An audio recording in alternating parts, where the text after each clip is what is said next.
আপনারা সবাই দেখতে পাচ্ছেন, এটা হচ্ছে সেই স্যার পিসি রায়বাবু এই জন্মভিটা। এবং এটা হচ্ছে দুর্গাপুজো হয়, এটা দুর্গাপুজোর মণ্ডপ।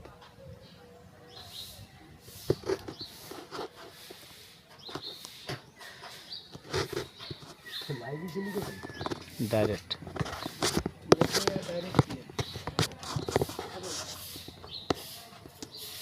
এটা হচ্ছে ঢোকার রাস্তা। এই যেটা ওটা হচ্ছে ঢোকার রাস্তা, মধ্যে তালা দেওয়া আছে, যার জন্য আমরা ঢুকতে পারলাম না। মধ্যে কিছু ফুল বাগান আছে এই পাশে।